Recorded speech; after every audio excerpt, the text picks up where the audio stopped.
दोस्तों नमस्कार। हम जानते हैं कि हमारे देश की जो आर्थिक प्रगति हो रही है वो कोरोना काल के बाद विश्व में सबसे तेज़ी से बढ़ने वाली अर्थव्यवस्था है और हमारी जीडीपी 7 से 8% प्रति वर्ष की दर से ग्रो कर रही है। इसका परिणाम ये हो रहा है कि प्रति व्यक्ति आय बढ़ रही है और प्रति व्यक्ति आय बढ़ने का नतीजा ये होता है कि लोगों के जीवन स्तर में सुधार आता है, उनके खान पान की आदतें बदलती हैं और वो केवल गेहूं चावल ना खा के बहुत सारे दूसरे उत्पाद खरीदने की इच्छा रखते हैं, जिसमें फल सब्जियां प्रमुख हैं और उनका कंजम्पशन बहुत बढ़ जाता है। और इसीलिए आप देख रहे होंगे कि अभी बाज़ार में नए नए फल सब्जियों की डिमांड बहुत बढ़ जाती है और सीजन के बाद ऑफ सीजन में तो इनके रेट जो हैं वो आसमान छूने लगते हैं।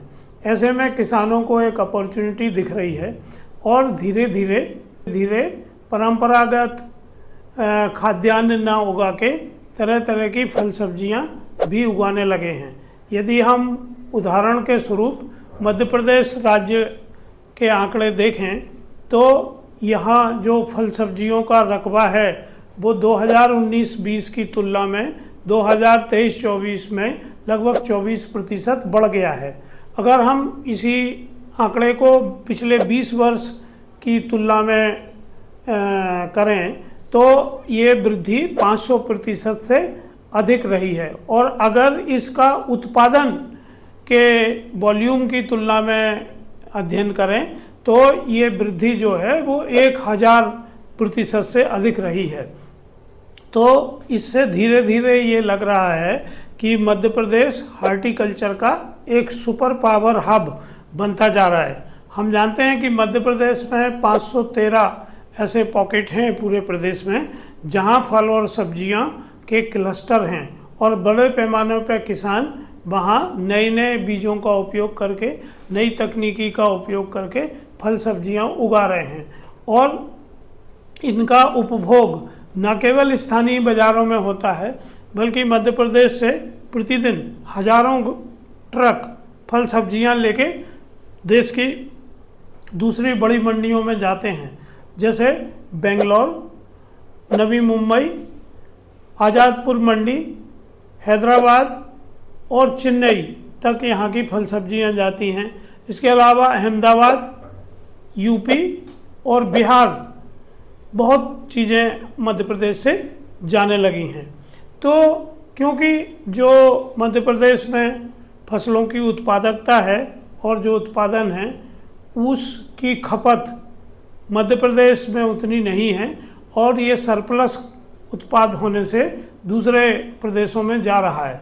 धीरे धीरे अब ये उत्पाद निर्यात भी होने लगे हैं और ख़ास तौर से जो मिडिल ईस्ट है, जो दुबई और उसके आसपास का बाज़ार है, वहाँ बहुत सारे लोग और बहुत सारे किसान संगठन और स्टार्टअप मध्य प्रदेश के उत्पादों को निर्यात कर रहे हैं। इसमें मध्य प्रदेश सरकार और भारत सरकार की उन योजनाओं का बहुत बड़ा हाथ है जो राष्ट्रीय उद्यानिकी मिशन के तहत तरह तरह की सब्सिडी अलग अलग चीज़ों पर उपलब्ध कराते हैं।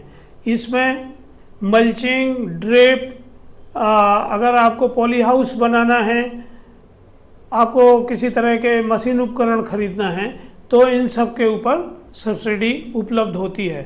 तो आपको करना क्या है? करना यह है कि हर ज़िले में एक उपसंचालक उद्यानिकी होते हैं और फील्ड में उनके अधिकारी होते हैं। तो आप उन अधिकारियों से संपर्क करें और उन योजनाओं के बारे में जानकारी प्राप्त करें जिनसे आप सब्सिडी प्राप्त कर सकें। यदि आपके किसानों का समूह है और आप इसको निर्यात करना चाहते हैं तो एपीडा का ऑफिस हर राज्य में है। मध्य प्रदेश में भी एपीडा का ऑफिस भोपाल में है और उनका पोर्टल है। आप उस ऑनलाइन पोर्टल पर जाके अपने प्रोडक्ट के बारे में उन्हें बता सकते हैं और वो आपको निर्यात करने में मदद करते हैं। तो मध्य प्रदेश में लगभग 40 हाईटेक नर्सरियां हैं जो पीपीपी मोड पर संचालित की जा रही हैं और इनसे लोगों को अच्छा रूट स्टॉक, प्लांटिंग मटेरियल उपलब्ध कराया जा रहा है। इसके अलावा जो मध्य प्रदेश में स्टार्टअप हैं जो एग्रीकल्चर में काम कर रहे हैं और जो कृषि आदान बनाने वाली कंपनियां हैं, वो बड़े पैमाने पर ऐसे किसानों की ट्रेनिंग करके उनके ज्ञान में वृद्धि कर रही हैं। तो यदि आप इस क्षेत्र से जुड़े हुए हैं या आप सोच रहे हैं कि आप अपनी फसल को बदल लें और नई फसल उगाएं, तो मेरा आपको सुझाव होगा कि सबसे पहले आपको उस फसल के बाज़ार को समझना पड़ेगा। और चूँकि फल और सब्जियां मौसम के हिसाब से उनके रेट निर्धारित होते हैं, ख़ासतौर से सीजन के प्रारंभ में और सीजन के अंत में सबसे अधिक रेट होते हैं। तो यदि आप कंट्रोल वातावरण में जैसे पॉली हाउस या इसी तरह के कोई दूसरा हाउस बना के नेट शेड लगा के फसलें उगाते हैं और ऑफ सीजन मटेरियल अगर आप उगा पाते हैं तो आपको सबसे बेहतर रेट मिलते हैं। दूसरे, यदि आप कई किसान मिलके एक जैसे तरीके से एक ही फसल उगाते हैं तो आपके पास बड़ी मात्रा होगी, एक जैसी क्वालिटी का प्रोडक्ट होगा, तो आप हिंदुस्तान की दूसरी बड़ी मंडियों में भेज के वहाँ के बढ़े हुए दामों का लाभ उठा सकते हैं। और यदि आप निर्यात करना चाहते हैं तो आप एपीडा से संपर्क कर सकते हैं। यदि आपको इस संबंध में और जानकारी चाहिए तो आप कमेंट बॉक्स में लिखिए और कर्मा सेतु प्लेटफॉर्म पर संपर्क करिए, हम आपकी मदद करने के लिए ही हैं।